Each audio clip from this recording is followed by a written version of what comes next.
Welcome to Orioles on the Verge. This is Zach Spedden, joined as always by Bob Phil and Nick Stevens, and we are coming to you live during the first round of the 2025 MLB Draft.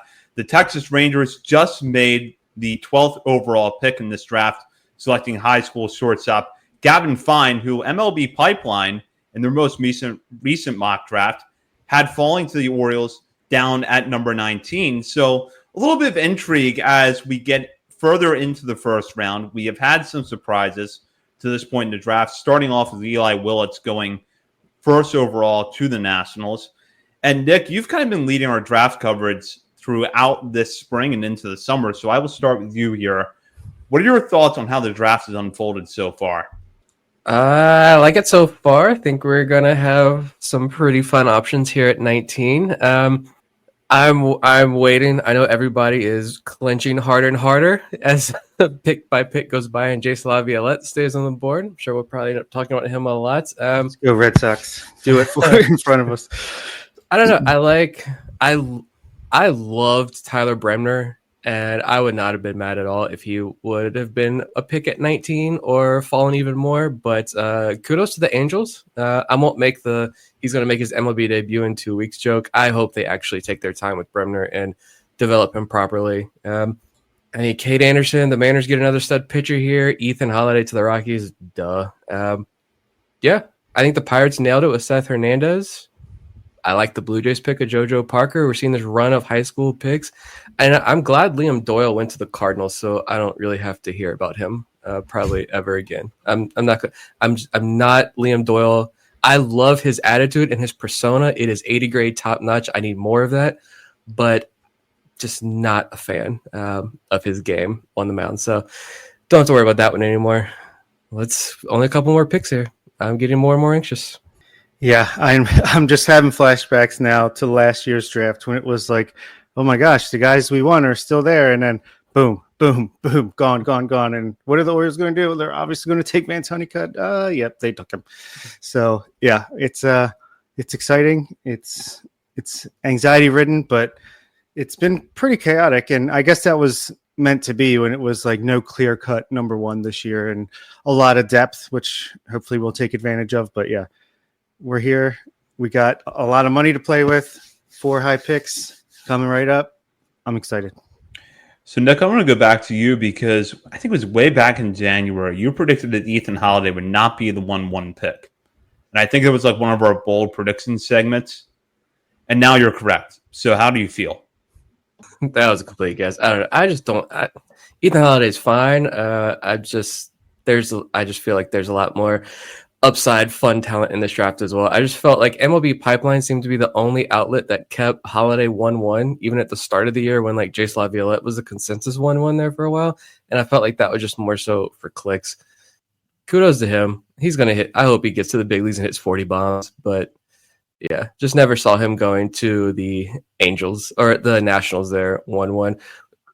Brad Selick's there, of course, but you know when they had all their firings, the coach, the GM, and everything right before the draft, I feel like even though Brad Selick's still there, you know, not to get into the politics of the Nationals war room, but you know, like something else crazy is bound to happen here at this pick, and I love that they went Eli Willits there 1-1. That's a lot of fun, but yeah. I'm glad Holiday went to the Rockies. They can have that storyline. It can be fun over there. Go hit bombs over there on the West Coast. Good for him. Yeah, I think a lot of the speculation with the Nationals at 1-1 was they were going to take Cade Anderson because of the firing and maybe ownership wants the immediate returns on this rebuild to speed up. But no, I think it was a good pick that they went with Willits there. I think he's a really talented guy from all the reports I've read. And yeah, I love that Ethan Holiday goes to the Rockies. I think that's good for him. I think that's a great atmosphere for his power. You know, I think he's going to hit a ton of home runs between him and Condon the last couple of years. That's going to be pretty good. I doubt the Rockies will support them in any way, but that'll be fun for a little while. Also would have been cool to see Ethan Holiday just have the Beltway battle eventually, a little more meaningful, but whatever. It's obviously the biggest rivalry in sports without him. So, and I'll say the Nationals, obviously we don't know what they're going to do with all the front office stuff, but if Selick still has like major control over this whole process, you saw what he did in Baltimore. We're big fans. I think a lot of people would be like, if he's going to get the boot in DC and the Orioles want to bring him back in some sort of role, I think a lot of people would be okay with that. I think the Nationals, though, could be a dangerous team here for the rest of the draft because they're not paying Eli Willits. His slot value is $11.08 million. He ain't getting anywhere near that. So Nationals could be a team to watch with these later picks. Yeah, completely agree. And, we don't know what role Mike Rizzo's departure is going to play in this. Maybe this was going to be the 1-1 pick overall, and the Nationals decided to cut bait from Rizzo when they could. But they do have a lot of money to work with further down the draft, which brings me to what I think is the big story of the night, which is that after the Brian Baker trade, the Orioles have the largest bonus pool in this draft, and in fact, the largest bonus pool since the current slot system started back in 2012. So there's a lot of money to play with here. And is there a possibility, as you see the draft board unfolding as it is, that the Orioles might be able to go pretty heavy on the signing bonuses, at least with one of the first two picks? Absolutely. Yeah. I mean, like you said, we have by far the highest slot, the most ever, and we have our first pick is number 19. That's insane. That's like, and it should have been more. If we remember back to the Rookie of the Year voting, should have been 8 in the first day of play here, or 5 in the first round, whatever. Sorry, Colton Cowser. Luis Hill's back, and apparently he's throwing gas. He's a monster, or whatever. Yeah, I think it's going to be a fun time. I guarantee that I'm not into specifics just because I'm kind of trying to follow what's going on while we do this, but I'm sure there's a guy that already we are trying to coax him down, trying to float him down to 19 or 30, 31, what have you. A lot of these high school shortstops are getting taken, but there's still plenty where they came from. It's a very deep high school class this year. And my dream pick, Aloy, is still out there, as is Merrick Houston. He's a guy that's dropping, apparently. Ethan Conrad, still so many possibilities as we are, like 6 picks away now? Yeah, this is shaping out to be a repeat of last year. Let's just go ahead and prepare ourselves. Let's be honest. I mean, you're trying to see here. If we're going to throw out like specific names too, like you could even see like an Ike Irish here from Auburn. Looking at him, he's still available. You could go Ike Irish if he falls down here to pick 19. I wouldn't hate that at all either. He's not going to be a catcher. Like if you're drafting Ike Irish, you're going to draft him to be an outfielder, and he's an unbelievable hitter. Yeah, so I would like that pick, but I feel like that's even that could be a bit of a haircut, even falling down to 19. It's what's the slot value for this one? $4.42 million. Daniel Pierce to the Rays. You know they're going to do something weird. High school shortstop. That's another one. Rays. All right, here we go. But yeah, like I wouldn't even mind at pick 19 if you go a little bit more of a haircut here. It's like you could just rake 30, 31, 37. Those picks, the damage that the Orioles could do with those picks. But yeah, having that extra pick and that extra money, it's why when we did the mailbag last week, somebody asked what was our dream scenario start and what was our kind of nightmare start. And I said for the nightmare, the only thing I really didn't like was seeing Luke Stevenson, the UNC catcher, mocked to the Orioles. Fantastic catcher, young. I think he's a draft eligible sophomore, but he's at least like still only 20 years old. Good power, but questionable hit tool. And it's not even just the questionable hit tool part. It's just the fact that I could give you 3 college catchers right here that you could get in rounds like 6, 7, 8, 9, 10, 11 that could give you good power, good defense. Like it could be assets to this organization. You don't need to use that first round pick on a catcher. But honestly, having these extra picks and that extra money, if you're high on Stevenson, screw it. At this point, I'll even take that, to be completely honest. But it's just the prime example, since Aloy, I know we all like Aloy. A lot of people want the pick to be Aloy. This is a prime example to show you how the Orioles are perfectly positioned in this class with 19, 30, 31, 37, and all these early picks. Iva Arquette went number 7 to the Marlins. And he was projected to go, as high as 3 to the Mariners. There was lots of talk of him going 3 to the Mariners. But slot value for Ava Arquette is $7.15 million. All right, the Orioles could realistically get Wahiva Aloy here at 19. And they both have big ceilings, big power, good fielding, good defense, good arms, all that stuff. Questions about the hit tool. And even I was listening to a Mariners podcast and Joe Doyle was on. And Joe even said, quote about Ava Arquette, I don't know if he's going to be able to hit at the major league level. And you're talking about the Mariners taking him at pick 3, the Marlins getting him at pick 7 here at $7.15 million slot value. If the Orioles could get Aloy at $4 million at the back end of the first round, like, I think that's just a really good example to show you that the depth in this class and where it's concentrated, where the Orioles have all their picks, it's beautiful. And it's what has me so excited about. I just want this to be over at this point because I want to see what these picks are, because again, the damage that this organization could do in refilling this farm system, stocking up not just for the future, but for trades in the near future as well. Like, this could be huge. I don't think, Mike Elias says lots of things, right? But him saying like they've got to hit this draft, they want to maximize each pick. They've got real potential here to make a lot of noise. Yeah, we're 4 picks away, so I'm starting to get a little nervous here. But here's what Baseball America has as the best available players left. We have ranked number 7, Kyson Witherspoon, right-handed pitcher. Could you imagine the reaction of Birdland if they actually took a pitcher with their first pick? And I think they could, given that it's less risk when you have 3 more picks right around the corner. Another high school shortstop, Kason Cunningham. I know he was one of the ones that could have gone very early. Merrick Houston, Aloy, like we talked about, Ike Irish, Jace LaViolette. And then you kind of go down to like the Ethan Conrad, Brennan Summerhill, Xavier Nyans, Gage Wood. But I would not be surprised if the Orioles get at least 2 of the names I just listed in the next few picks. And let's hope it happens. Red Sox are next. So this is where I'm hoping Jace LaViolette goes just to get him off the board. So I want to talk about Xavier Nyans for a moment, because MLB Pipeline in their mock draft, their most recent mock draft, Jonathan Mayo had him falling to the Orioles at number 30.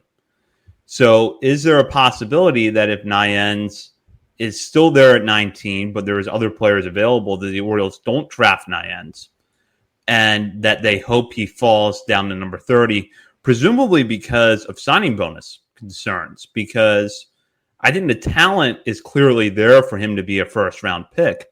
But if teams are concerned that it's going to take him a lot of money to go away from his college commitment, that could be what causes him to fall here. Yeah, and it's like, well, I feel like at this point, if they don't take him, they either know that they can get him, like they've already made an agreement. There's so many back behind the scenes deals and offers and everything flying behind the scenes right now. I feel like they'll either know, okay, if we don't take him now, then he's going to have a better offer somewhere else, or we have this agreement in place that we could float him down here. Like, I feel like they will already know by then, but I think right now they're probably trying to cement whatever their plan is for the next at least 2 or 3 picks, if not 4. Yeah, I don't think pick 19 is going to be a high school guy, because with all this extra money, I do think it's that float the guy down thing that's been the big buzzy phrase, right, with the Orioles this year. It's no longer underslot. It's float them down, which is a lot more fun to talk about than the 1-1 underslot as the Red Sox pick here. Kyson Witherspoon to the Red Sox. Right. But yeah, I think this is going to be where you get. Personally, I would go the college bat here at pick 19. Maybe it's a bit of an underslot. You can save a little bit more money even here at 19, but go Ethan Conrad. If you're like him, just go ahead and take him now at pick 19. Brendan Summerhill from Arizona is a guy that I love, and he's still sitting here available, although I could see him going here to the Twins. That just feels twinsy to me. It does. I won't mention any other college names right now, but until it happens. But you go the college pick here at 19, and then that's when you float the high school guys down now. You're like, don't take the $4 million. We'll give you the $4.5 million, or we'll give you $5 million at pick 30 or 31. And the Orioles have the ability to do that, and other teams do not right now. So I think 19 is where we're going to see college, and then they could even go high school at 30 and 31. They could buy 2 guys down and nail them then. And then, like, if it's a college guy who a lot of people aren't as excited about, to round that out with 2 high upside high school picks at 30 and 31, I think you got to be feeling pretty good after those first 3 picks, if that's how this shakes out here in the next couple of minutes. Yeah, I completely agree that it'll most likely be college first. Like Kason Cunningham being available right here kind of tells me maybe he's one of the ones they're trying to float down to 30, 31. Yeah. Maybe him and Nyans or him and Hammond, whoever. But Yeah, I mean, Merrick Houston is who I officially put as my prediction for the pick on Patreon exclusive Vivek Shukla's prediction sheet, and he's still available. So we'll see. But yeah, I think even if it's Jace Laviolette, don't give up, Orioles fans. It could just mean that they're getting a guy they like the upside of. You know, I doubt they're going to take the exact profile of a Vance Honeycutt 2 years in a row. He's a different player, obviously, but he's got good power.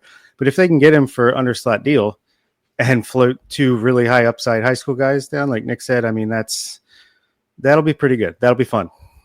As we talk about, I kind of hope that Ethan Conrad is the 19th pick because that's a guy I really want in this system because he possesses a lot of the traits that I know the Orioles like in college hitters, but he seems to have a higher floor than a lot of the guys that the Orioles have taken a chance on in recent years.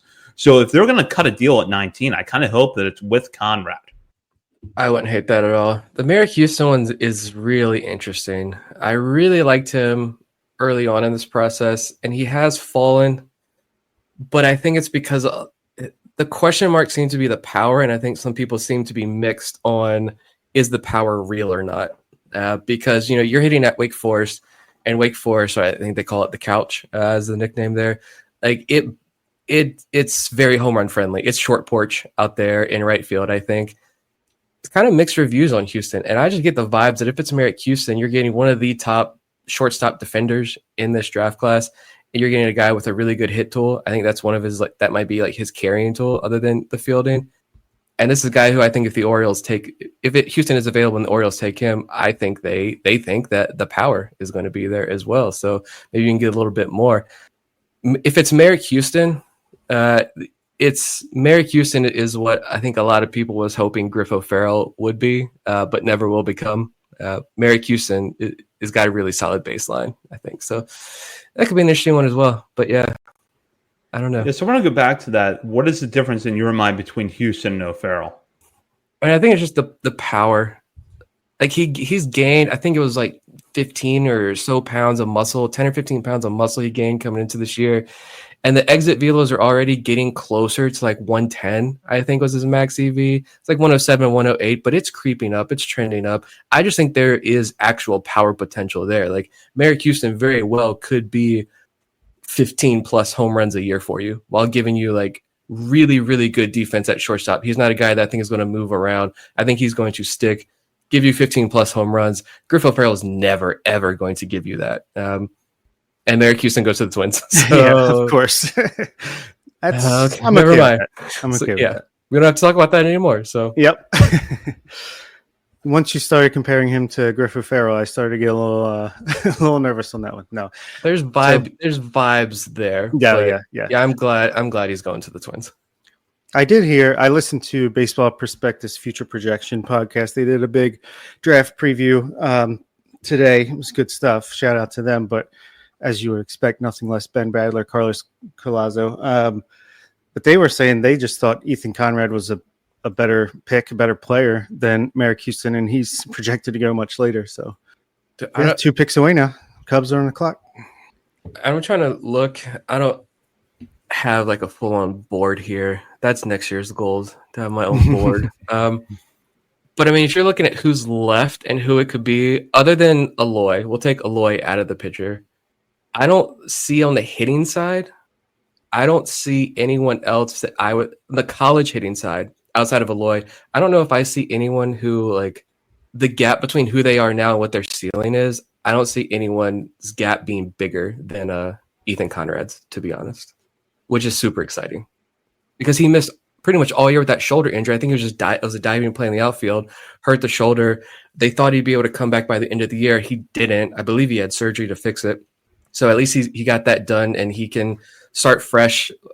If it's Conrad, I don't know how much we'd see him this year on the field, if at all.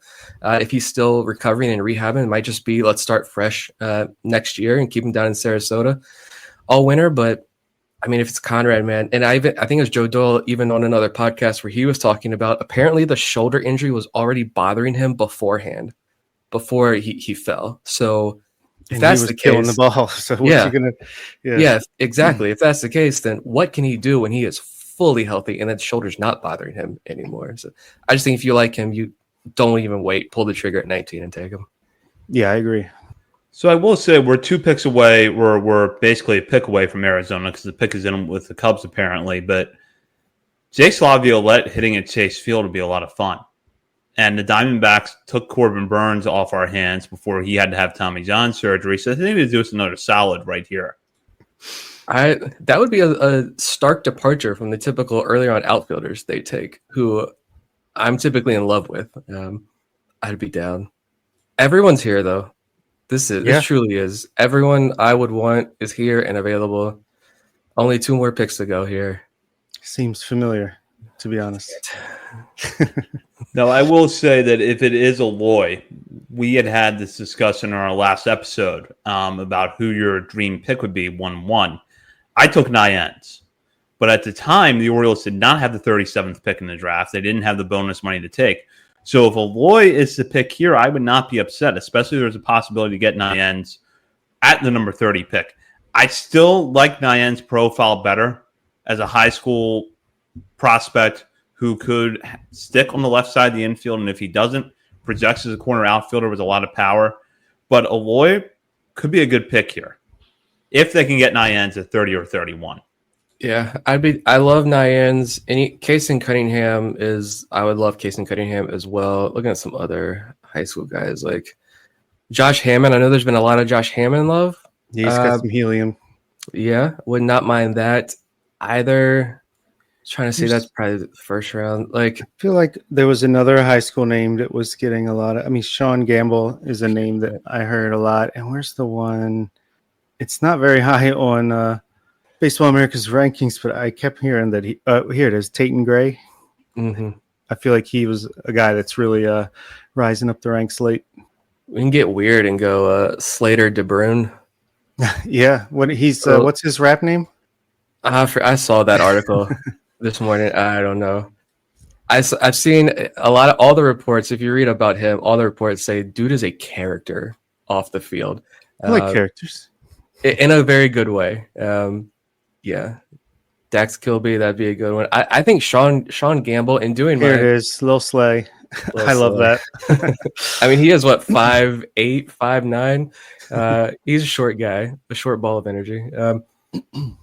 I think Sean Gamble in doing. I really hammered a lot of the high school stuff this morning in preparation because that's my weak spot here with the draft coverage. Just so much time watching and preparing for the college side. The high school side is my weakness this year, but I think Sean Gamble could be one of the sleeper. Can we stop spoiling the picks? Come on, never mind. you spoiled the whole board here. My Ethan TV Conrad slow. goes to the Cubs at 17.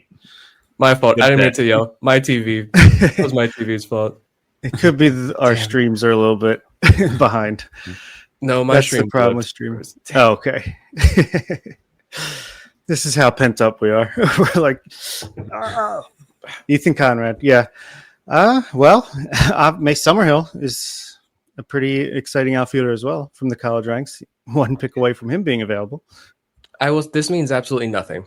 But it seemed like 75-80% of the time in playing around with the mock draft simulator, even just fun ones doing just to BS around because I'm bored. The Diamondbacks ruined my picks so many times. And anyone who I was like, I'm going to go somewhere else and I'm going to wait. I can get this guy later. Nope. The Brewers right after every single time picking my guy. So I'm waiting for the fun tool game to start emulating real life here with Arizona's pick. Yeah, well, they could take Jace Laviolette, and I would love that. He's going to be available. Yeah, he's going to be available. What was it? Here's JJ Cooper on Blue Sky says that the Wake Forest outfielder is the first non-shortstop / pitcher to go in the 2025 draft. So, hey, that's something to put in your cap there, Ethan. First outfielder of the draft. Good pick for the Cubs. Good for them. Pick is in here for Arizona, so we'll see what happens. But the Orioles, after this pick, would be up. And as we've talked about, the board is falling in their favor, though we've had a few players picked within the last few selections that theoretically could have been on the Orioles board. For sure. Yeah. I think, yeah, God, I wish we could just be plugged into the war room as this stuff happens and see the reactions of the people in the room. Dude, I would sign whatever paperwork you need me to sign. You can sue me for everything I'm worth if I spill any beans. I just want that experience one time to sit in a war room. Here's the Diamondbacks. Case and Cunningham. So here we go. are on the clock. All right. So if it is Jace Laviolette, how are we going to settle the fight that's about to break out on Orioles social media after a really tense day already?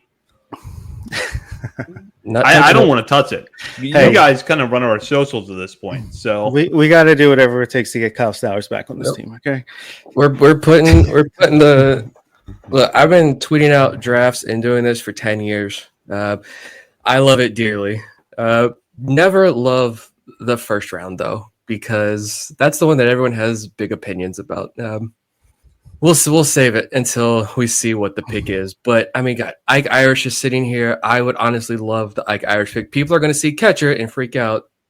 Don't, please. Summerhill, I like a lot. Aloy is still there. Well, and I like Iris too. And I would just point out to people who are going to freak out about catcher in the first round. This year has been a perfect reminder of why you need depth at catcher. The Orioles had a lot of depth coming into this season at catcher, and yet they burned through all of it. They've had to make multiple trades. And outside of Samuel Basayo and Creed Willems, perhaps, there's not a lot of high upside players at that position in the farm system right now. So if Ike Iris is going to be a catcher, that's not the worst possible outcome. Yeah, it's interesting there too. I don't know what feed you guys are watching. I'm on, I hate to admit it, ESPN. Don't ask me why, but they have Ike Irish listed as a right fielder. So at least Kylie there has him listed as an outfielder first. No mention of catcher. Take that for what it's worth, though. Probably a catcher the way Ethan Anderson is a catcher. Like, I mean, maybe he could do it, but you're not acquiring him because he's like a Adley Rutschman behind the plate, defensively, whatever you have coming into that draft. Yeah, I would be pleasantly happy. There's a lot of very interesting names available at this pick here. So, can't say it's not like last year where the options dried up right in front of us. I mean, Aloy is the guy I want, but there's plenty of other good options. I could see Cam Canarella maybe taking a shave to get some high schooler guys later. Yeah, pick is in. So here we're close here to a potentially viral reaction to whatever happens. So who wants to do the honors of announcing the pick when it comes in? Let's let it be Nick. He's the one got the TV on. No spoilers. You guys following the tracker? I'm following the MLB Network feed. I'm just on the MLB.com tracker, yeah. I got to see. Dude, I just love drafts, all of them. But like baseball specifically, it's just there's nothing like the MLB draft, man. It's so much more fun because it's quick. Like it's not 20 to 30 minutes between picks, and you're going to spend your whole night. Yeah, and no one has any idea what's going to happen. I mean, look at this year. Like, everybody mock draft. Everybody's like, I hate mock drafts, but they get clicks out. Mm-hmm.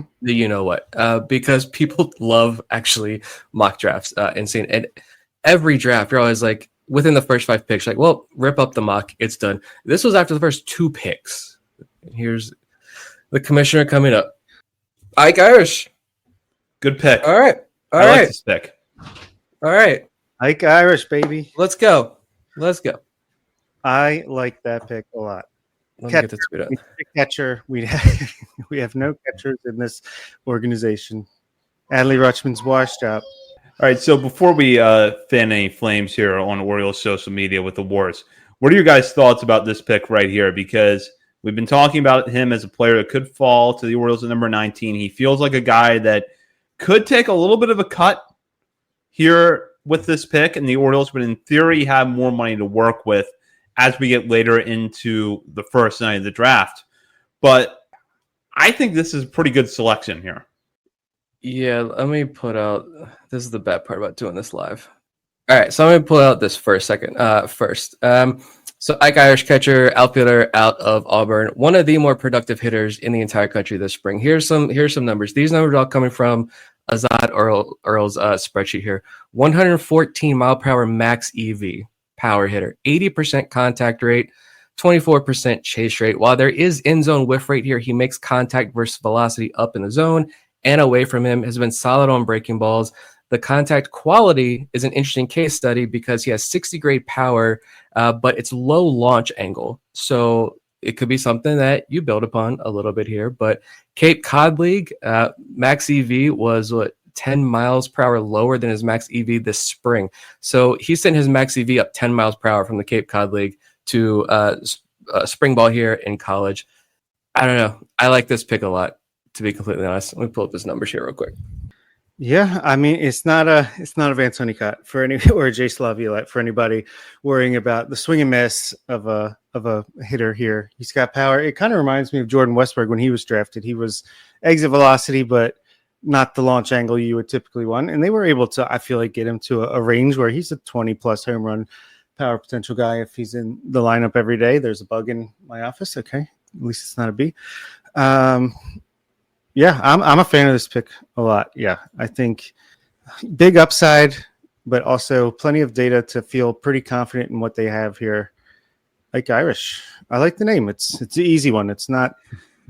Maybe we can float Aloy down to 30. I doubt that, but now it gets very interesting because we're gonna see if the Orioles do take a pitcher in the next 3 picks or do take a high schooler.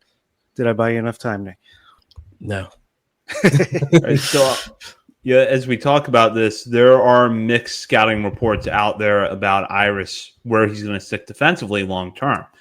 Is he going to stay behind the plate, or is he going to stick in the outfield because of the consensus, or is he going to end up in the outfield because the feeling is that the arm is good enough for an outfield corner, and that maybe the hit tool could be maximized out there a little bit, but at the same time, we know how difficult it is when you bring someone that can catch into the system to figure out how long you're going to try to develop them as a catcher. The Orioles are going through that right now with Ethan Anderson. He's catching every day at Aberdeen. He has struggled a little bit this year after not catching that much Virginia. I think that Iris's profile is a little bit different than what Anderson's was coming into the system, but there are some doubts out there about whether or not he can stick behind the plate. Yeah, and even, I mean, if he does, obviously that's valuable. Great, but it's not why they drafted him. It's just part of his positional flexibility, which honestly, if you're looking at what the Orioles have focused on a little bit over the past couple drafts, it is that. I mean, we saw it with Ryan Stafford, can play all over Ethan Anderson. Yeah, so wherever you can get his bat in the lineup, it's going to be in there. It's going to hit. That's a good point on both of those guys. He has a better hit tool coming into the system than Stafford or Anderson did. And I'm just looking at Baseball Prospectus. They say he achieved a 364, 469 on base, 710 slugging in the Cape Cod by blending adequate contact and chase metrics with consistently tapping into his above average exit velocities, running a hard hit rate over 60%. So that's a good quote. All right. My official thoughts here. I love this Ike Irish pick. Absolutely love it. This is a guy who's getting talked about as a potential pick at number 3 to the Mariners. He was catcher, and he's got questions behind the plate. I think like receiving and blocking specifically were 2 things that had major question marks about. And the arm was the true weapon. The arm strength is not an issue, which is why he transitioned so well to the outfield. But it was the other skills behind the plate that needed some work. I think he got hurt this year, early on in the year, missed a little bit of time, comes back. There's the Brewers ruining our next pick with Andrew Fisher. Yeah. But he came back from his injury, and I don't think he was even fully back, but healthy enough to return to the field. But they didn't want him to catch. And so they put him out in right field. And dude was making, I can't remember which series I watched him. I think it was against Georgia. But dude's out there immediately off injury, making really great plays, showing off the speed out there in right field, making good plays at the wall, at the warning track, showed good awareness out there. He transitioned very well. He's got the cannon for an arm that's going to play well out there in right field. I think that's where you're going to see him out in right field. I don't know how much you're going to see him out in left field because, I mean, he's He's got he's like an athletic catcher speed. Baseball America has him 45 speed grade there. But yeah, I thought when you're talking about bats, like Ike Irish is one of the top college bats in this class. His numbers this year at Auburn, he had 19 home runs, 13 doubles, a 13% walk rate with a 14% strikeout rate. Hit 364, 152 WRC plus. Just fantastic year. I'm trying to see what he did on the Cape too, because I think he had a really good year on the Cape Cod League last summer as well. All my tabs and trying to get this to load is not working. Yeah, Cape Cod League last year hit 325 on the Cape with an 871 OPS, 20 walks, 35 strikeouts, a couple of home runs, but the bat to ball, the hit tool, it's there. And you look at the grades, Baseball America, 55 hit, 55 power, 65 arm. Yeah, solid pick here. It's not Jaroslav Violette. We don't have to have that conversation. Well, that's about where I was about. The point I was about to bring up here was that this is not a pick that is reflective of some recent criticism of the Orioles. This is not a Vance Honeycutt pick where you have to question the hit tool. And it feels like, if you want to go back, although it's honestly comparing apples to oranges, if that, go back to Enrique Bradfield a couple of years ago. I think there's a lot more certainty about Irish's hit tool than there was about Bradfield's. So in that respect, it does kind of break the mold of the type of players that the Orioles have targeted with at least their last few first picks. I will bring this up, though, which is that what's the temptation here to develop him positionally? Because when you bring someone in who can catch, and they've caught at the college level, especially at a major program like Auburn, you want to try to keep them behind the plate. But everything in his profile suggests that if you stick him in right field, you let the arm strength do its thing, and the bat continues to develop. Maybe he starts it for a little bit more power, that he could be a guy that moves quickly.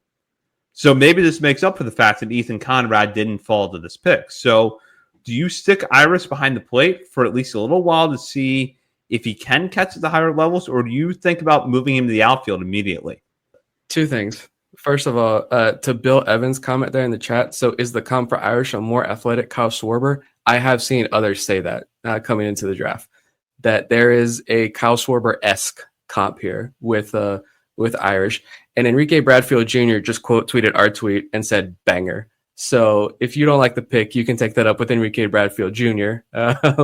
Himself. But my gut reaction here 5 minutes after the pick happened is, the Orioles are going to put him behind the plate a little bit. But honestly, my gut would say, don't put him behind the plate. Stick him in the outfield. Let that bat shine. Let the bat play. Let the arm play out there. And you can get him through the system probably fairly quickly. As long as he hits from the jump, yeah, I'm down with just bypassing the whole catcher thing and even removing that tag. One thing I've seen in our Discord today was the good thing about drafting the hitters in this draft is they will never have to hit in Aberdeen unless they race there this season. So Frederick, it will be a much more friendly environment for these guys as they get there. Very pleasantly surprised with this pick, especially when I'm, expecting Jaroslav Violette to be the pick all day long. Yeah. Unclench, Birdland. You got a good one. I just saw Phil Plantier's name come up on the closed caption here from MLB Network's feed, and I have no clue what context it is, but I absolutely love it. Let's just pick an obscure outfielder from the 90s Padres, and we're going to talk about him. Don't look at the Astros pick. Not going to be happy. Just saw it. Yep. Okay. It's Xavier Nines, so that's clearly not the float. That's not the guy that we try to bounce down there. That's okay. There's other guys available. Yeah, I agree, Blaine. Although Jace at 30 is a different proposition than Jace at 19, but yeah. Yeah, a little bit different, but still, this one stings a little bit. This was my top target in the draft for a lot of reasons. One of them being the left-handed power and the fact that the athleticism is there for him to possibly stick at a corner outfield spot and potentially be a very good right fielder if he can't play third base as he moves up the ladder. Now, yeah, there are questions about the hit tool. You can nitpick that, but I think the Astros just got really good value here at 21 overall. Yeah, can't deny that. I mean, look, they don't have the overwhelming number of picks, so they got to take their shot. I think they got a good one. Yeah, could be a few years before you see them in the majors, but that's the high school players. We've seen it with Nate George and a bunch of other ones, like obviously Jackson Holliday, Gunnar Henderson, et cetera, et cetera. If they're legit, they can move pretty quick as well. No, he's a lefty. Never mind. Yeah. I'll say Crawford boxes, watch out. But no. And here's going back to Ike Irish here. I want to see what here's Tyler Jennings. Shout out to Tyler again. Love shining him out. Great content over there. Part of the Just Baseball Network at the On the Clock podcast. But his report on Irish, and he says great value, in my opinion. Really solid track record of hitting for average and power. Likely outfield. Maybe give him a shot to catch, aka don't give him a shot to catch. Put him in the outfield.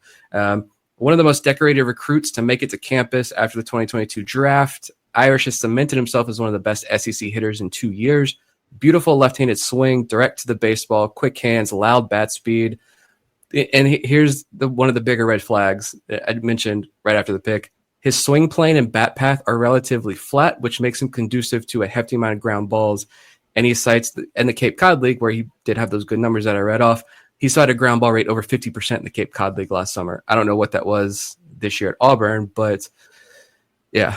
So that could be one thing. But if you've already got the solid hit tool and you're not bringing in a guy with those big question marks of the hit tool and the power numbers and power data is all there, and you just need to fix the launch angle issues, I'm fully down with that and love that this is the type of player you're getting here at pick 19 versus let's fix the hit tool first. Let's make contact first. Then let's start lifting the ball. We can just go straight to let's start lifting the ball and get you to double A and by the midpoint next year.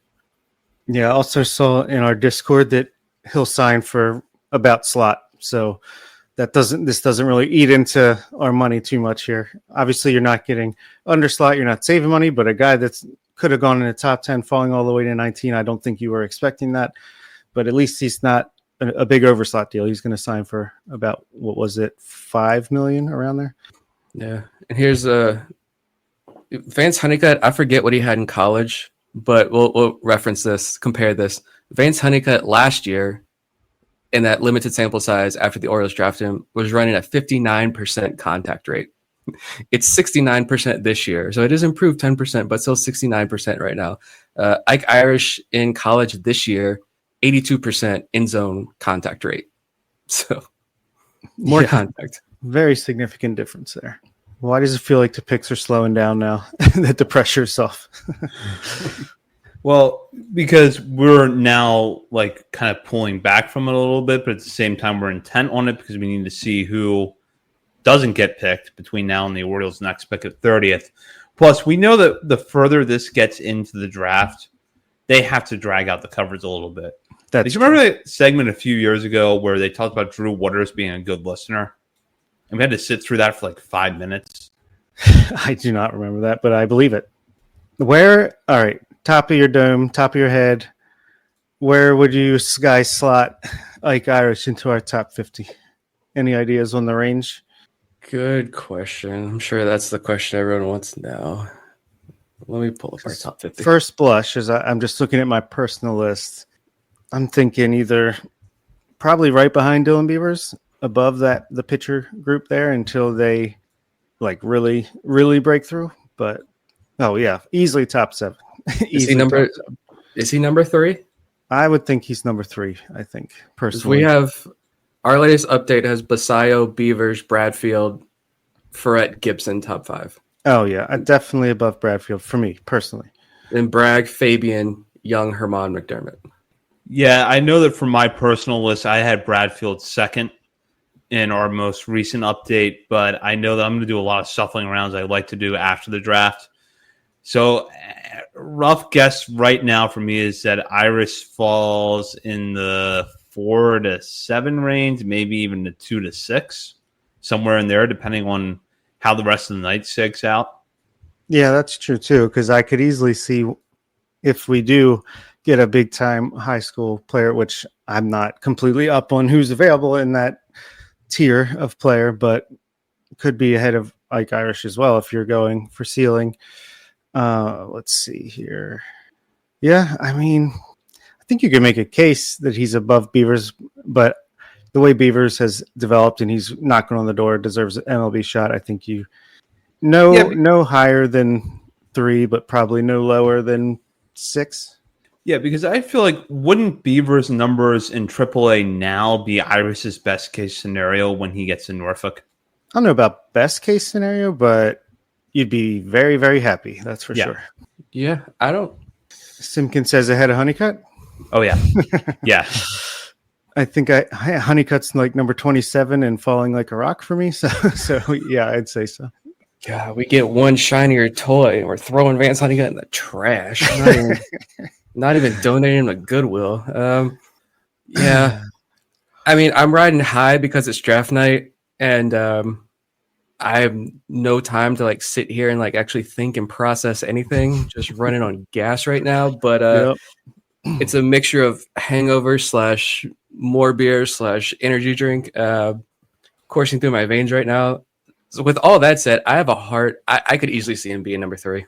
Yeah, that's where I'm leaning. I will definitely adjust. I'm not that rash, but yeah, as I'm just patiently waiting for the next pick, I'm going to put him at 3. And then this is not a spoiler for the next top 50, which is a huge one midseason after the trade deadline. And for everybody, not just patrons, not a spoiler because there's still so much and will definitely be tinkered with as well. I'd say as we sit over the next couple of days, and we've got a couple of weeks before we update. So as all this unfolds and we sit with it and we learn more, and maybe we even get to see him, see some action over the next couple of weeks. See how quickly he signs, of course. But I would say anywhere between 3 to 8. But I see 8 as the absolute floor right now. I agree. In that update, which is good. Like this is what they need. Like you're starting out this draft off with a bang right here. You're adding some real fuel to the fire in this system, which I like it. Yeah, like we've talked about, this is a deep system, but there's guys like beyond Basayo and Beavers, there's none. And obviously we're super high on the pitchers, but as far as position player prospects, especially Bradfield, we like a lot, but he's probably more of a 9-hole hitter that can get on base and play great defense. It's not like I don't think he's going to be a superstar unless he takes a huge step in one area. Great team player. I love everything about him, but he's never going to hit for much power. This is a guy that the system needs where it's kind of reminiscent of when Colton Cowser, Heston Kjerstad, rest in peace, were drafted and coming up through the system, just hit your way up in a hurry and then slow down once you get to the majors, I guess.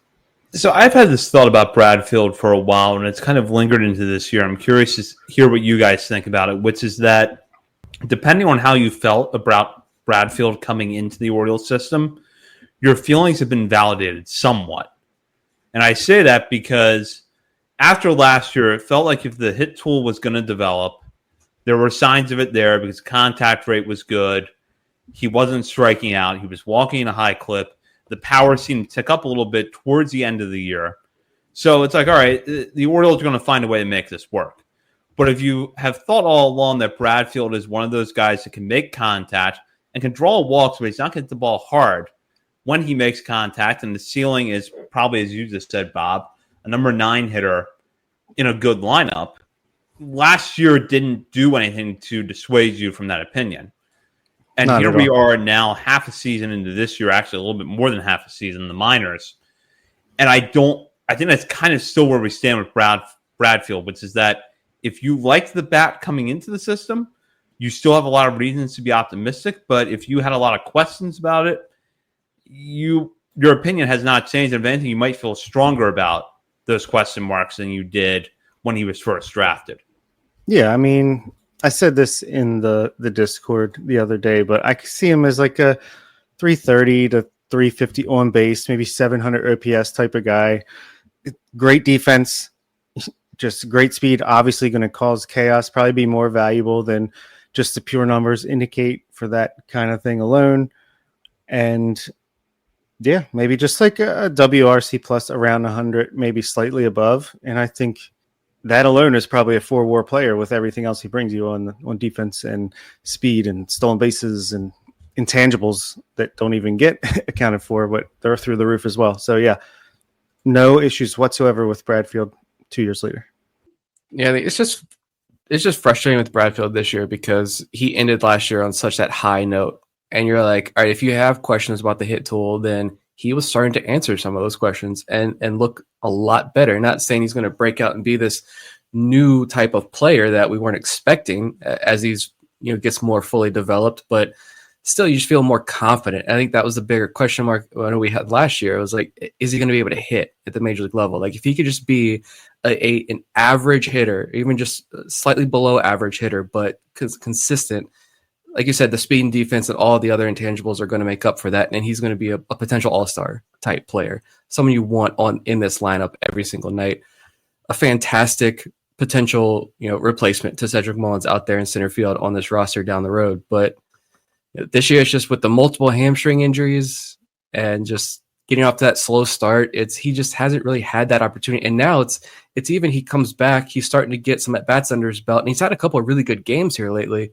And then he takes this pause. Now he's going out to the futures game. So how much of a break is he going to get now that we're here in a 4-day break for the minor leagues? It's like, I don't know. I'd like to see him kind of come out the gates in the second half hot, but I'm not going to call this year a wash, but it's just, and not frustrating. It kind of just is what it is this year with Bradfield. And you still think he can come out and he could still be doing things the organization likes. And then he could come out and have a really good spring and be fully healthy, ready to go, have a great spring, and still start next year in AAA and be in a fine position. So we'll see. I hate to call this out. It's bird's eye view. I like you guys over there. They just tweeted out, yeah, I hate the pick. Let's see what else happens in this draft, but getting closer to the Fire Elias crowd. See, that's the kind of reaction. We're one pick into the draft, guys. I love you too. Like, we're one pick into the draft. Give it a little bit of time here. Is it just because you saw the letter C next to the pick? Like, what is this reaction? I mean, he's a white outfielder. Oh, God, we did it again. I mean, that's crazy to me because this is what BA ranks him as the 13th best prospect in the draft. We got him at 19. I think this is a clear W. I don't know. Granted, this was to save money and be an underslot pick for the Mariners, but there was a lot of juice around him going number 3 to the Seattle Mariners. Like the bat is for real. Like that's what it is. That's what you are buying here. And this is what you want. Everybody has so much issues with those first 10 rounds of the draft, right? How they're not performing for a number of different reasons. And I know that debate's been had very often over the last couple of weeks as we got closer and closer to this draft. But I mean, truth of the matter is, yes, it's very early. Yes, we need to give those guys more time, but there wasn't a guy in last year's draft class. Like, just first thought off the top of our head, was there a guy in last year's draft class of the Ike Irish build? I don't think so. No, there wasn't. Last year's draft, people will and honestly, I forgot about it as time went on. It was a weak draft, like completely. It was a weaker draft, and especially like we talked about, the guys that we would have wanted went right before our pick. So, I mean, they went with ceiling. So far, it's backfired, but I mean, there's still plenty of time to develop. I don't know. This fan base sometimes, I guess it's all fan bases.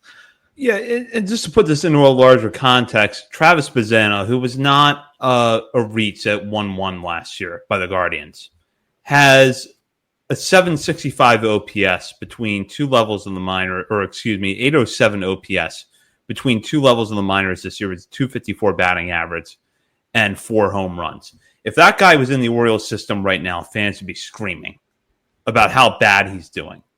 But he's at Double-A in his first year of pro ball, performing okay. He's probably going to be a solid player down the line. He's not going to be a great player. He's going to be a solid player. That's kind of what you had in last year's draft. Yeah, exactly. San Diego Padres take the most San Diego Padres pick of all time, Cruz Schoolcraft. That is the best name in the draft, though. It is a cool name. Yeah, kid's a monster. I'll give him that. He's 2A, right? Or potentially. what do I have? What did I have written down here in case he was? He's 6'8". He reclassified, so he's just going to be 18 on draft day. He was originally part of the 2026 class, but I think he played. Oh, some notes about. So I think he played basketball, or he was like he was a two-way player. He was a two-way player. He has dyslexia, and there was like some notes in Joe Dole's report about just like him overcoming that. And so like having to overcome that and then being the two-way guy, and then he's just all these kind of off the field struggles that he's conquered and like uses to his advantage now. And like the ceiling is just unbelievable with this kid because like he hasn't focused solely on pitching ever. And so you're 6'8", and it's just kind of effortless delivery out there. But to the Ike Irish thing, here's someone had said he was high on Keith Law thing. I don't see the mock here, but I like Keith Law's kind of blurb just now. So he was hit in the back by a pitch, the injury that caused him missing time. He was hit in the back, and it fractured his scapula. So that's why he wasn't catching, but went to the outfield for a little bit. He can really hit. Old school approach, uses the whole field, hit about 50% more fly balls to left field this year, so he's pulling the ball more. He did start pulling the ball more as the season went on, though, which will help him with models that zero in on players who pull the ball in the air. Which is what you want to see. That's our model, that's for sure. Regardless of where it's going, he hits the ball extremely hard. Like, What do we want? What do we want in the draft pick? Outside of Shohei Ohtani in the 18th round, what do people want in their draft pick?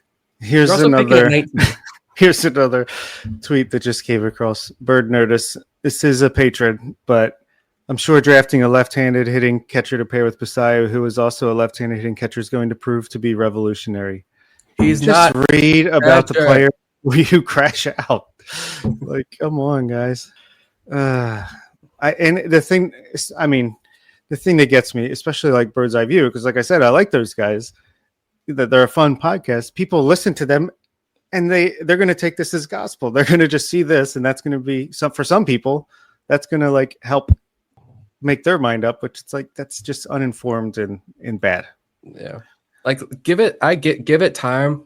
Like I said, we're excited right now because it's new talent. These are new guys to talk about, and honestly, like I mean, watching so many of these guys, it's like. And just me just loving all drafts. I watched the NHL draft a couple years ago. I had no clue who these guys are, where they're from. I just love the draft process. So I'm riding a high right now. And like as over the next couple of weeks, we'll learn, like we'll do more research, talk to more people. We'll find out more about Ike Irish. And I'm sure we'll see some more weaknesses than just the ground ball issue, right? There's going to be some more red flags that pop up. But again, you're picking at 19, not number 1 overall. So there are going to be holes for all of these guys. But yeah, there'll be reasons to be like, I don't know. I do have questions about this pick. But like your initial gut reaction about a player you've never seen play before and it had never heard of before tonight when the pick was made, like relax. Like this is a hitter. He has a lot of tools that people have been begging for with these draft picks. And let's see what he can do now that he's in the system. But social media never fails. Oh man. No, it does not, as we saw through Brian Baker trade. And I want to talk about that for a moment. Yeah, there we go. Between picks, yeah, which is that the Orioles trade Brian Baker to the Rays for the 37th overall pick. And the first thing that I thought when I saw that trade, and the point that I wanted to make on the show, is that do not judge that pick by who gets picked 37th overall. What that pick was about was expanding the bonus pool to get more talent out of this class than they would have been able to otherwise. They picked up a lot of money with that pick. And that's what it really is about. It's not about the 37th pick and who you're going to pick there. It's about getting more money out of this bonus pool. So if we're going to analyze, as we have in the past, the Orioles cut a deal with Colton Cowser or Heston Kjerstad to try to get more money later in the draft. Let's look at this trade in the same way, which is that the Orioles are just trying to get more out of this. And I think they did it in a way that was smart because Brian Baker has been very good this year, but we know Brian Baker's track record. He probably won't be a Ray a year and a half from now because he will either have gotten too expensive and they will have traded him, or he will have kind of bottomed out and he doesn't have options and they'll, DFA'd him. I thought that was a really good move at that point. I thought Mike Elias said it best. I'll admit, my first reaction when I saw, okay, Brian Baker's been traded to Tampa Bay Rays. He just told his teammates, I'm like, all right, are we getting Jackson Ballmeister back? Like, what is? I'm just thinking player, and then I hear comp pick, and my first thing is like, oh, okay. Then I was like, oh, it's 37 overall. Are you kidding me? Like, and then Mike Elias, I thought said it best, was like, this came together quickly because they made an offer and it was too good to refuse. And it's like, yeah, absolutely. This is a waiver claim who has struggled off and on, mostly on his Orioles career. I believe his the new changeup, his new pitch mix. I believe that he's better now for sure, but he's still a reliever without options. And like, are you kidding me? Relievers are so volatile. This was such a slam dunk of a move, and people were again crashing out, as the kids would say about that. Yeah, just don't understand it. I mean, it was beautiful, and we're going to see the repercussions of that coming up pretty soon now. Yeah, I mean, if you trade Brian Baker for some 18-year-old Dominican Summer League guy, I get maybe a little bit of anger and be like, what the heck, right? But I do agree. Like that's a Rays thinking we really need a pitcher. We really want this reliever, and we're gonna kind of jump the gun here on the trade market, and we're gonna overpay for Brian Baker. Go for it. Enjoy. You can replace Brian Baker's production, and like what if he is a pumpkin again in a week or two? Like, yeah, you can do so much more with this bonus pool money, because that's the biggest thing with the draft and what makes it impossible to guess at. The biggest variable in the MLB draft, and the one variable that us as fans have no access to, are the signing bonus demands of these kids. And so if you can arm yourself with the highest bonus pool ever and all of these picks, and you can help get to that point by trading off a reliever who you can replace very easily. It's not Felix Bautista. It was Brian Baker. It's fantastic.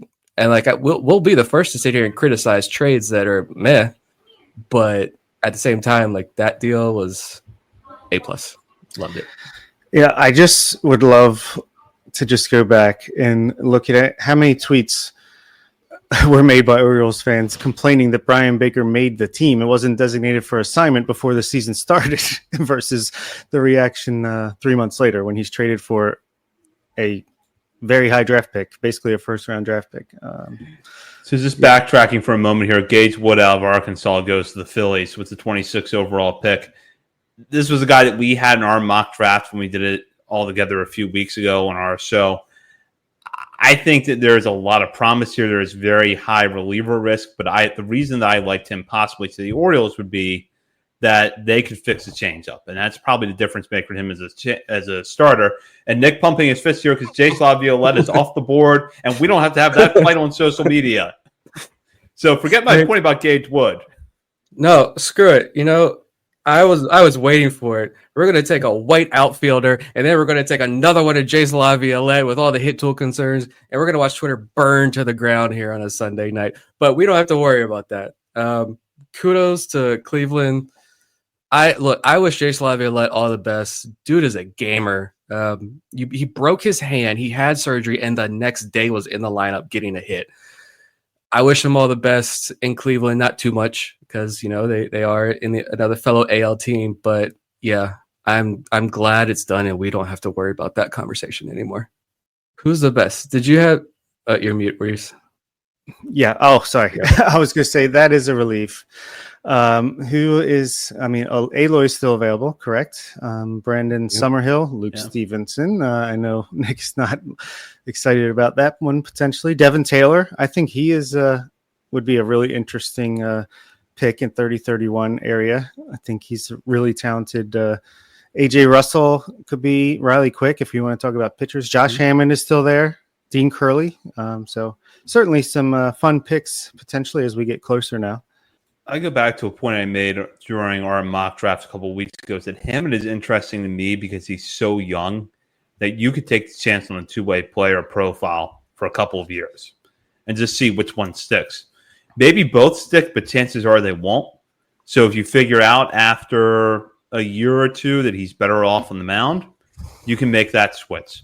If he's better off at third base, which is probably where he's going to end up as a hitter, you can do that, and you still got a high ceiling guy there. So I think that would be a pretty solid value at 30 or 31. Josh Hammond goes to the Royals at pick. And there we go. 28. Yeah. So it's the Diamondbacks again. See if they Quentin Young. Yeah, that is an interesting name too. We'll see if the Diamondbacks can piss us off one more time here before pick 30. All the options are still here. Even Aloy. Yeah, I mean, I'm willing to bet if Aloy doesn't go next, or Aloy, sorry, I don't exactly know how it's pronounced. If he doesn't go to the Diamondbacks, he's got to be one of these two picks, and that's got to be a little bit of an overslot deal there, right? Oh, without a doubt. I mean, this is a guy that was consistently mocked in the top 20 to top 25, where the consensus was the talent might have been a little bit higher than that. So I do think that is a real possibility. One thing I would love to know, and this is not something we're going to answer on this show tonight, is what effect NIL has had on college baseball. Because it's talked about so much with football and basketball, but no one talks about baseball. And the Orioles had to go a little bit over slot last year to get Vance Honeycutt, which I don't think 4 or 5 years ago they would have had to do. But with baseball, NIL, outside of Paul Skeens, has not really been talked about. No, that's the big question I have, because I don't know. I've listened to a lot of other shows talk about this, and it just seems mixed because like the money is flowing, but it's not flowing, I think, as a lot of people probably assume it is. Like college baseball teams were just now beginning to be able to pay 3 coaches on their teams. Like the money, some guys are getting real big NIL deals for sure, probably 6 figures or close to 6 figures. But you look at a lot of guys. Let me pull up the trackers so I can see like slot values. But you're looking at guys. Let's go like 5th round. All right, 5th round is about slot values start at $534,000 down to $407,000. All right. If you're a college junior even who gets picked in this range, and you transfer from a mid-major program up to an ACC school and you're getting $200K, would you rather be a 5th Patrick Forbes to the Diamondbacks? All right. Okay, but would you rather take would you rather be a 5th round draft pick and take $500K and go play, in rookie ball, or for the Orioles, like you're going to go play for the Delmarva Shorebirds? All right, that could be one thing. Or do you take the $200K that you're going to get at Clemson or ACC school and get to live another year of that college life, another year playing in packed out stadiums, electric games, and maybe increase your stock a little bit more? And even if you don't, and maybe you're a senior sign next year, so that signing bonus is just not going to be there for you next year, but you're still pocketing $250K in college. Like, how many guys are going to say, I want another year of college? I'll do the pros next year. I'll push it off. And so, yeah, if you take me here at pick 138 and the slot value is $529,000, I want every penny of that slot value. Then I'll sign. But if not, I'm going back to college and I got a $250,000 check waiting for me. I don't know. It's interesting to think about and see kind of how that does play out here. Yeah, we're on the clock. You get 2 picks in a row here, so I don't know if they're going to do like they get extra time and they take them back to back, or they just kind of do it standard. But yeah, I would fully expect Aloy to be one of these 2 picks. And I agree. Sorry. Oh, go ahead. No, I was going to say I have some concerns about Aloy's hit tool, but at the same time, if you're able to get him at 30 or 31, that feels a lot better to me, especially because with his profile, he is going to stick at shortstop, and there is some power there. Yeah, I completely agree. I'd say Aloy, and my next prediction is going to be Devin Taylor. Just get the polished bats that are going to move quickly through this system. Let's go. Like, I would be stoked for that. And then 37, you could do high school, or you could do pitcher like Luke Evanson, someone like that. So, yeah, and with Wood off the board, the pitcher that I kind of wanted the Orioles to take here is not an option anymore. Right. And like Nick has talked about. What is it?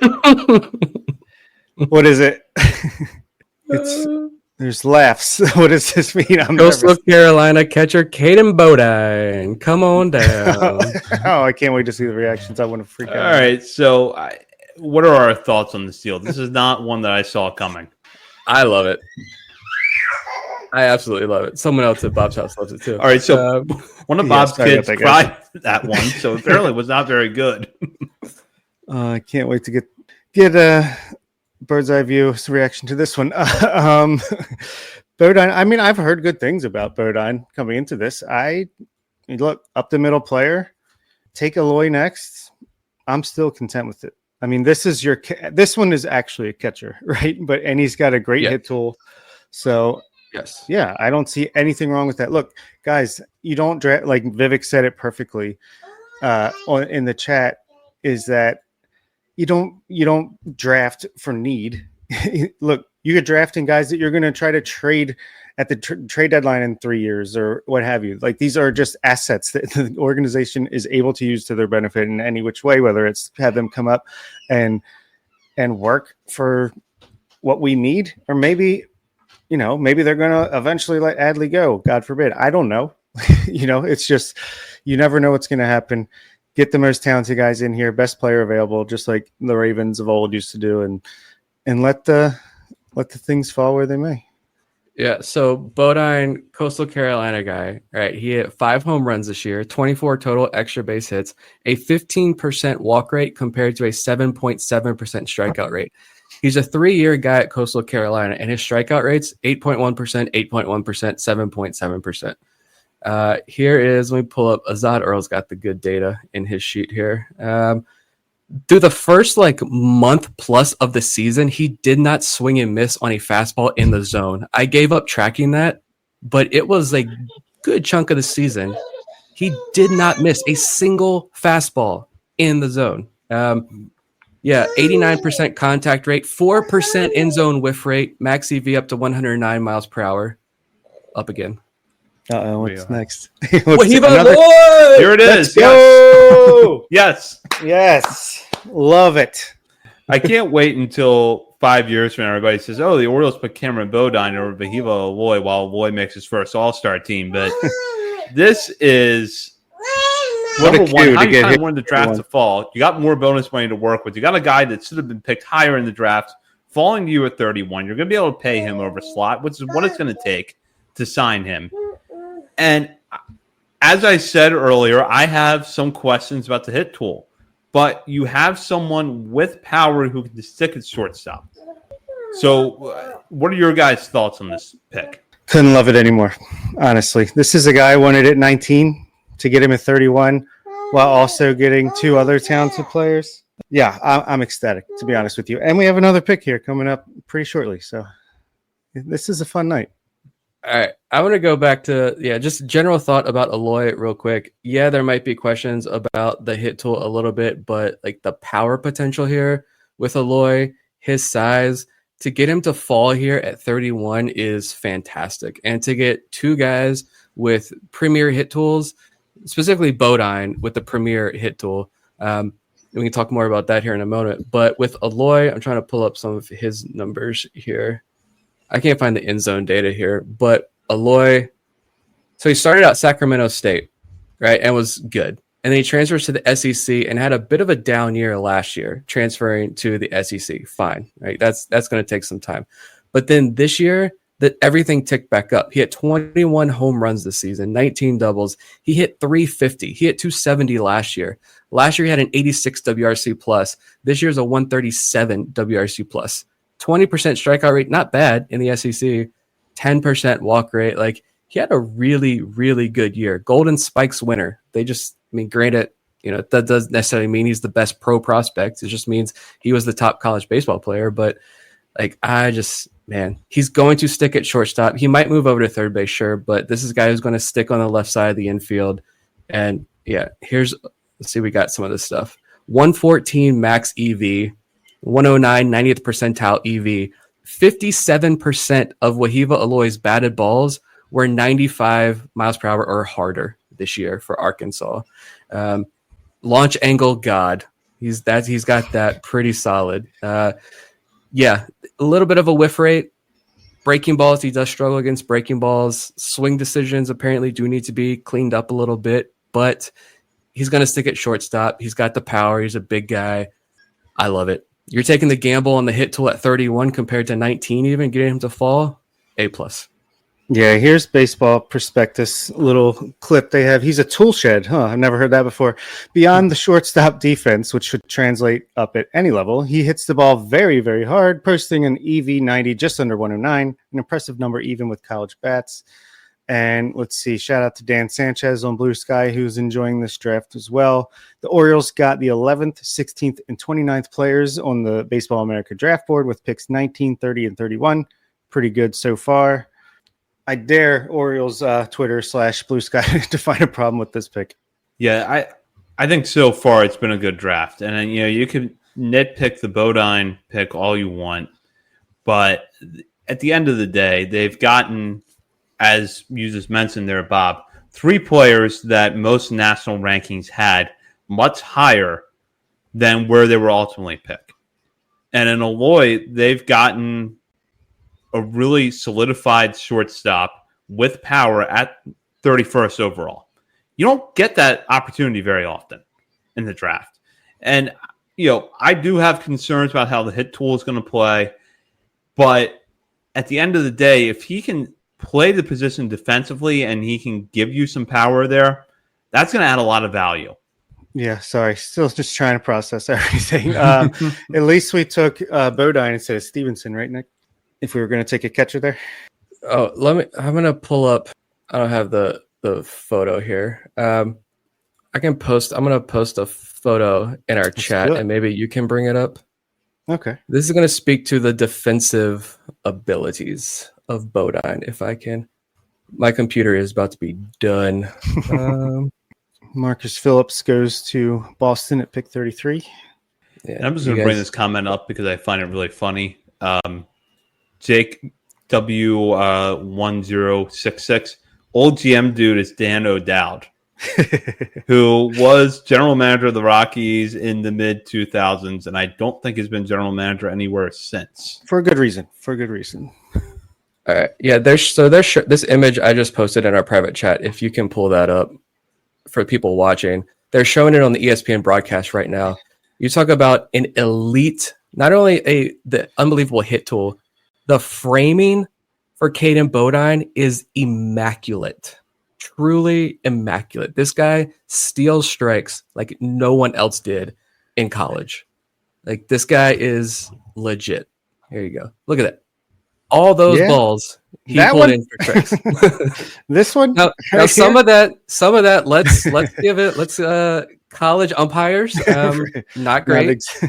We saw that if you watch the College World Series, you saw that. Apparently, some of them had a little bit of attitude, but that's more than just bad umpiring. That's stud catching behind the plate right there. Yeah, now I'm glad it's the challenge system and not full ABS after getting this guy in the system. Yeah, no, that's cool. Love it. Let's see. Anything else happen? Michael Olivietto. That's definitely the Tigers going with pick number 34 with a high school catcher, ranked 219 according to Pipeline. They're going under slot here. Doesn't affect us very much. Summerhill is still available. If they take Luke Stevenson, that would be insane. Alex Lodice. That's too far. Cam Canarella. We still could get Lil Breezy or whatever. Sorry, I already forgot his rapper name. Devin Taylor, Riley Quick. At 37, I wouldn't mind Canarella. I really wouldn't. I mean, if Summerhill's there, I'd rather have Summerhill than Canarella, to be honest with you. But yeah. Blaine's comment there. They truly are. But again, that I don't want to take anything away from Caden Bodine. That he is. Kid's a stud. Kid's a hitter. Again, the thing for me was, like, how do you go? Like, yeah, it's the Sun Belt, and I am the Sun Belt's biggest supporter. I will bang the table that the Sun Belt is one of the top conferences in all sports. But like, how do you go over a month? And I wish I knew the exact date when the streak ended. How do you go that long without swinging and missing at a fastball in the zone? Granted, sure, you're not facing elite pitching. I don't think Coastal's off. Can't remember their non-conference schedule. I don't think it was like uber tough. But still, at whatever level, that's impressive. Yeah, absolutely. Mariners on the clock, then the Twins, then it's back to the Orioles. Then we probably have to sign off, but this is going so well. I kind of want to just stay on all night and do all the first 3 rounds, but I think I'd be divorced if I did that. Might be worth it. We had that year a few years ago. We were on the air for 6 hours. Yeah, Remember that? I Too do. much. That was a little much. Yeah. Yeah. I like to put this out on the podcast feed too. So Yeah, not just Well, into the void. yeah, the last 4 hours of that went to patrons only. Very good perk. Very Yeah. good perk. Us We rambling get for loopy. 4 hours. Yeah. here's some more. I'm at Tyler Jennings' report again, going back, trying to catch up as I try to process. So on Caden Bodine, not a ton of upside further to tap into, but he's one of the most major league ready bats in the class. Barrel awareness and bat to ball skills are top of the charts from both sides of the plate. That's a big thing. He is a switch hitter as well. Luke Stevenson goes, I think, to somebody. Yeah, I was just saying, good. Perfect. Let's see. Contact rate 89%, 90% versus lefties, 88% versus righties, 94% in zone contact rate. Similar numbers in 2025. Those are 2024 numbers. Handles velocity and spin, keep strikeouts to a minimum. He chases more from the right side, more power from the left side. That will be pretty helpful. But behind the plate, he's got optimal size for a backstop. He's a consistent force. His blocking skills are good. Instincts are solid. Arm strength is the issue, though. So what he has in the framing and blocking, he does lack in the arm strength. But yeah, this is a guy who I don't think you're going to see him in the lower levels of the minor leagues very long at all. Yeah. So the pick's in for the Twins ahead of the Orioles. All right. I'm thinking it's going to be another college hitter. I just think there's too many really good college hitters available. And honestly, I like the one strategy that I saw connected to the Orioles with the amount of money they have is we could literally do what we always do. And then late in the rounds 11 through 20, just like with Nate George, you can convince some talented high school players to forego their commitments by giving them like $500,000 here, $500,000 there. That we should have that much money left over. So especially if you count the 5% overage that the Orioles could dip into. So don't be too disappointed if the high school picks don't come until later in the draft. Well, that's a great point because if Nate George had gone the junior college route it seemed like he was going to do before the Orioles took him, he would probably be a day 2 pick this year at the rate that he's going, maybe even a little bit higher. Mm-hmm. Yeah, for sure. Yeah, especially if again, trying to process. I'll edit this out, but a lot going on. Riley Quick goes to the Twins right before the Orioles. I don't think that was much competition for us at that point. God, we're back up again. Can catch up for 1 minute? I know. All right. My official prediction. Another catcher. I don't really think there's any.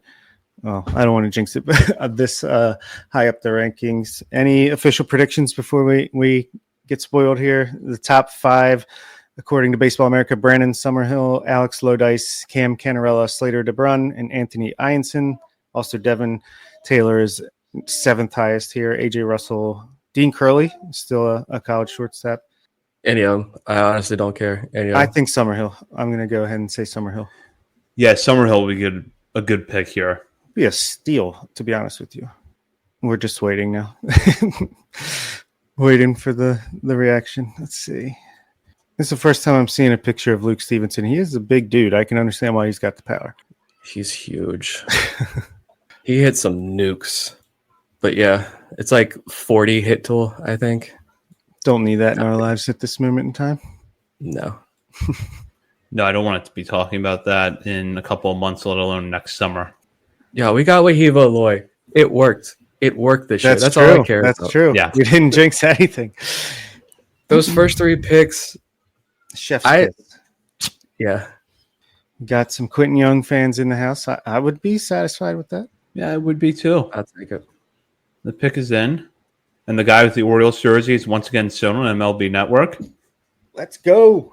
I seen the pick, but I just want to make sure nobody's spoiled. Oh, we got it. There we go. It's Slater DeBrun. I'm trying to find the comment way up in the chat with his rapper name. All right, so Team USA. That's the first thought that I have here we know that the Orioles value Team USA success, but otherwise, what can you see in Slater DeBrun that makes him a good pick here, or maybe not a good pick? Lil Slay. That's the only reason he's a good pick.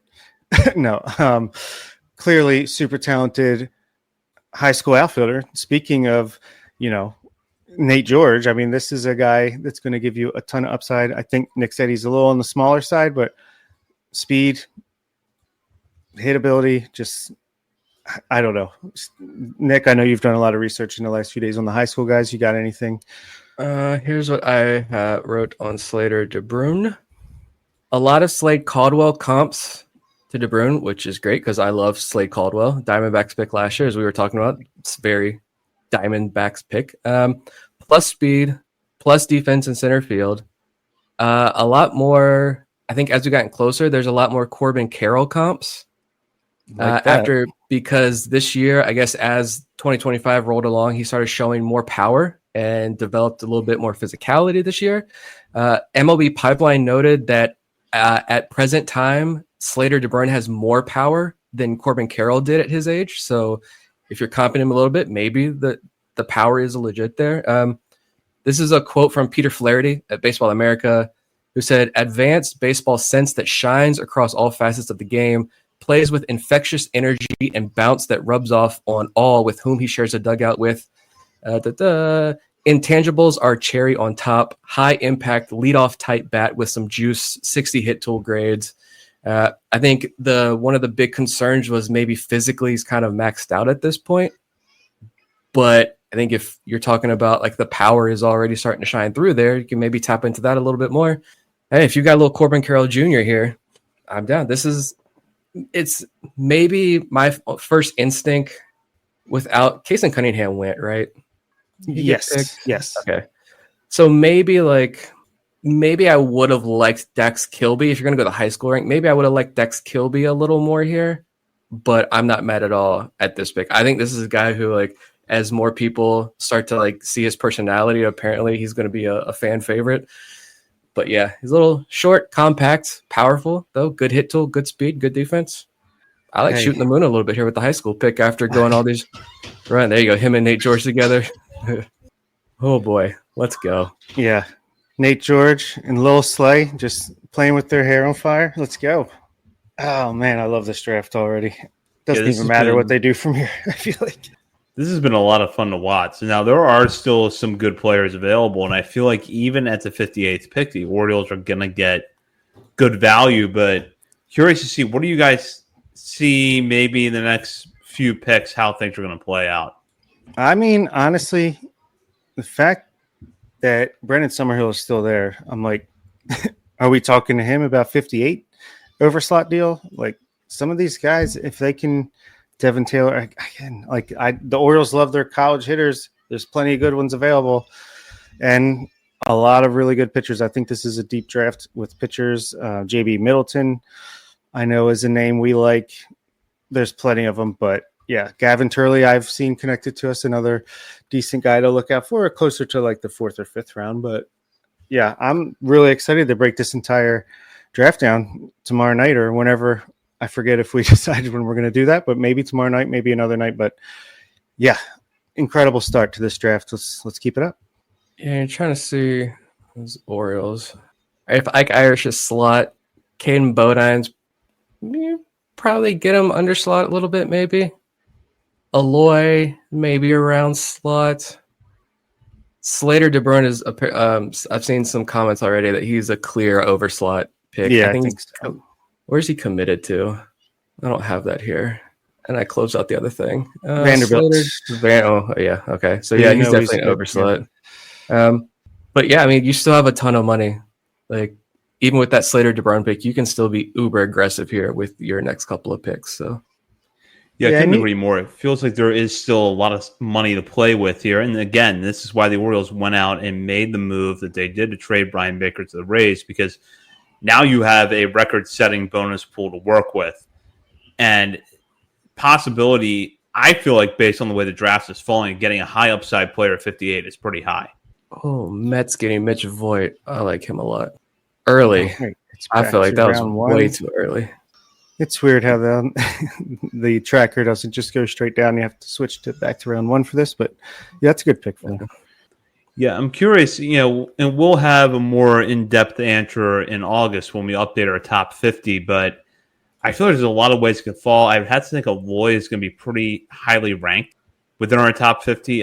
Does it feel like that's maybe a 3 to 5 range?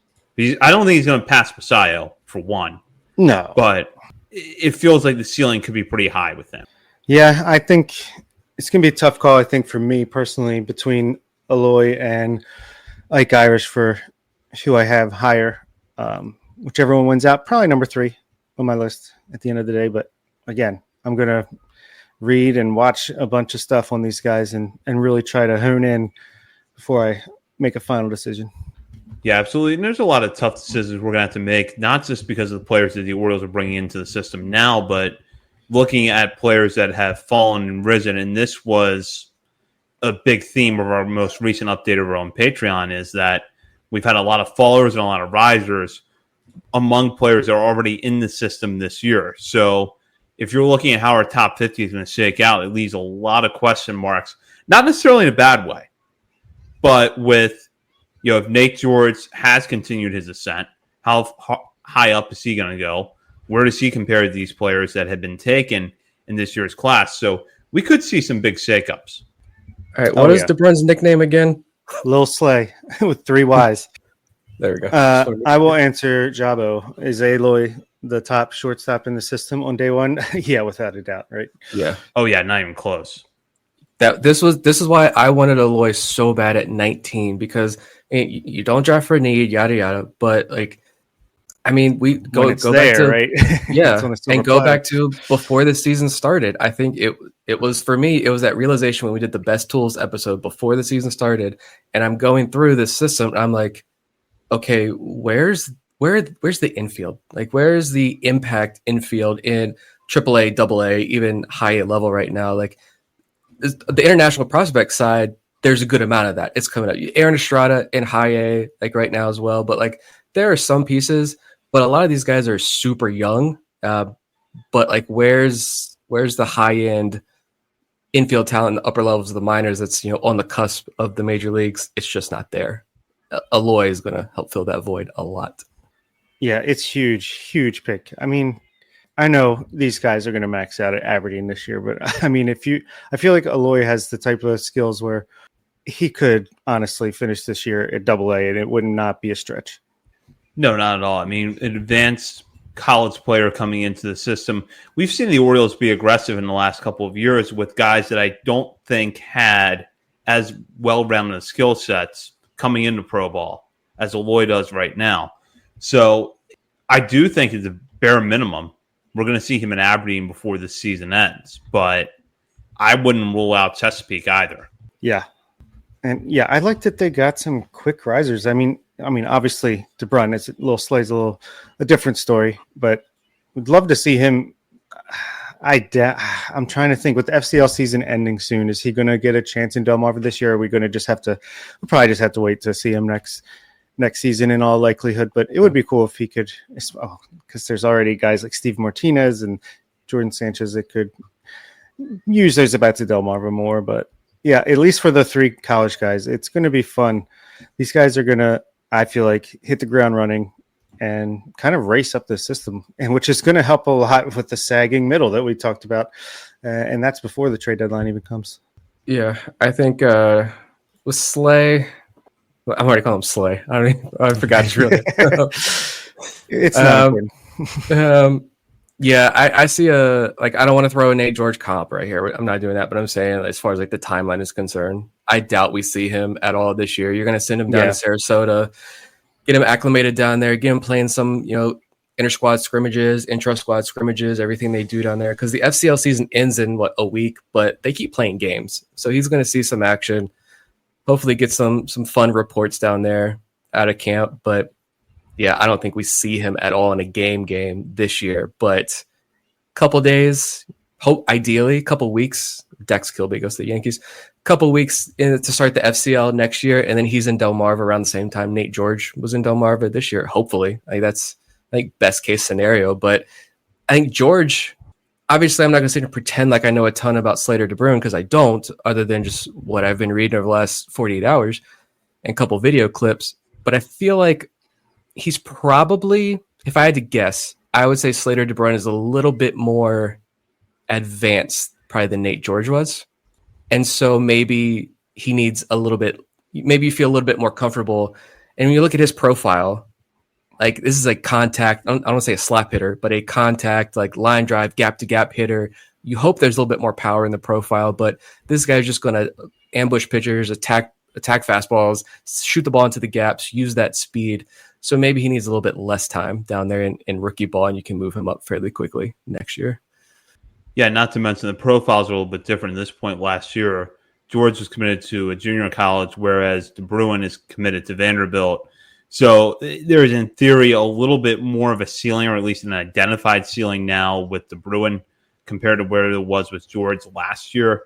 But I would agree with that. I do think he's probably a little bit more advanced coming into the system, even if you want to split hairs and say his ceiling is not as high.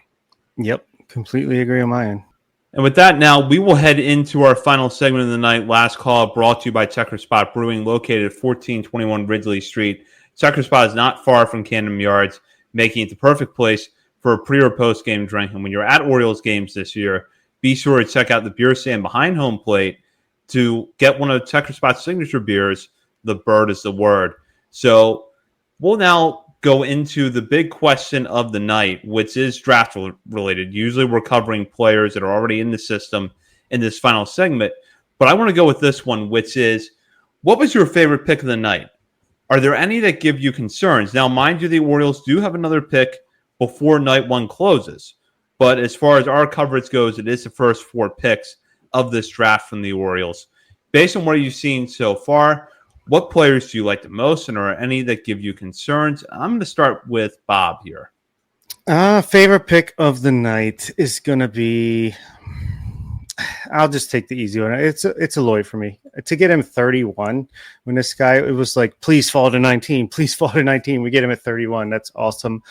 So I'll say that is my favorite pick. I guess if I had to pick one that I might have a concern with, I guess it's Bodine, but I mean, that is really good value for where he was selected. It's a high floor type of player, but also a little bit of a ceiling there as well. And to me, just get that talent in the system. I loved every single pick so far. It's only 4, obviously, 4 picks with plenty more to come, but those would be my picks.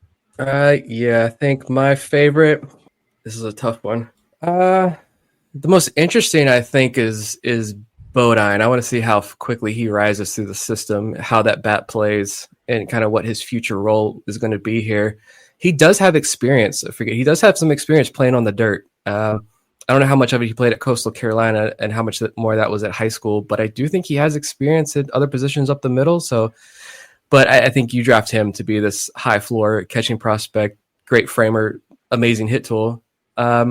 Yeah, I'm going to take the easy one and say Eloy as well, just because he was the favorite of so many coming into this thing.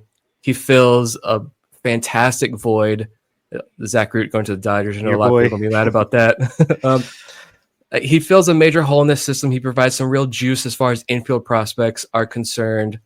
As far as like his size and the power, I think it's kind of unmatched. And like I said, it's to be able to get him at pick 31 at a $3 million slot value compared to an Ava Arquette getting, double that, more than double that at the top of the first round. Prime example of here's the depth of the draft and where it shines. And the Orioles were able to kind of clean up. Getting Ike Irish to fall was amazing. But yeah, the question, maybe I'll say Eloy again there. I think of these 4, is he the riskiest as well because of that hit tool? Like, are there scars there of the Van Honeycutt in last year's draft? Are they creeping into my thoughts already? But yeah, I mean, there are some concerns about the hit tool with Eloy, which scares me a little bit. But again, the size, the speed, the power, the defensive ability, I think are uber strong with him. Help makes up for that. But can Eloy be the answer for both? I think he can.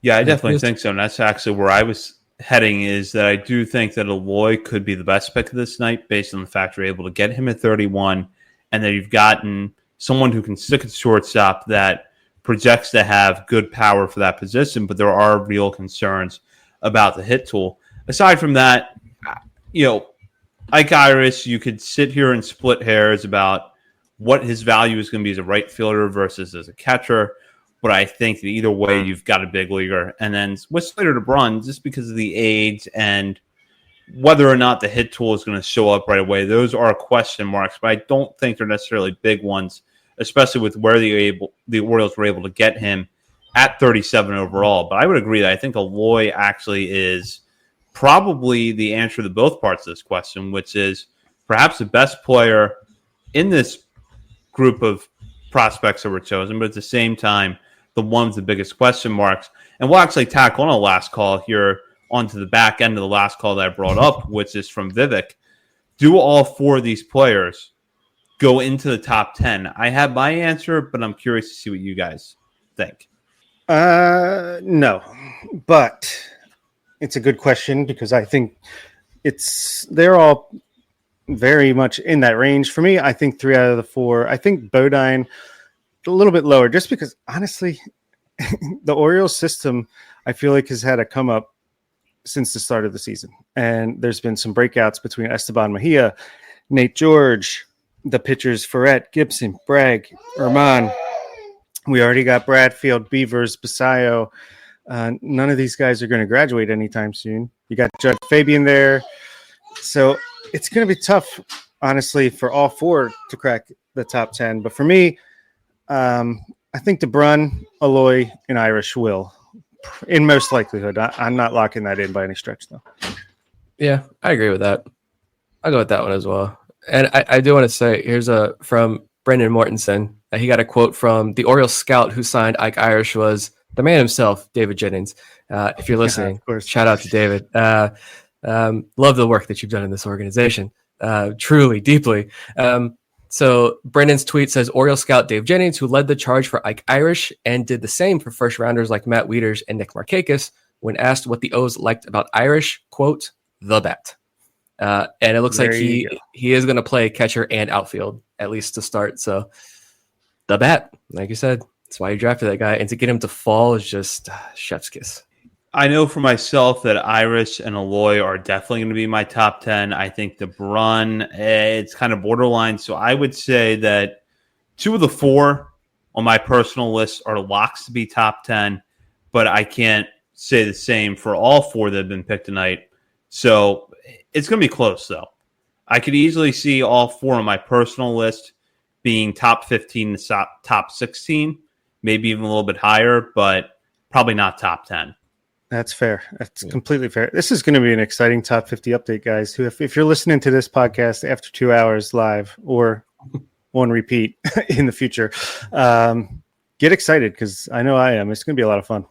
Yeah, this was honestly, again, we need to sit and process all of this, and maybe we feel a little bit differently tomorrow night. We're coming back tomorrow night and recapping the rest of the picks here. Summerhill goes to the Rays. Screw you, Tampa Bay. Oh man, that sucks. But great pick. Yeah, it is.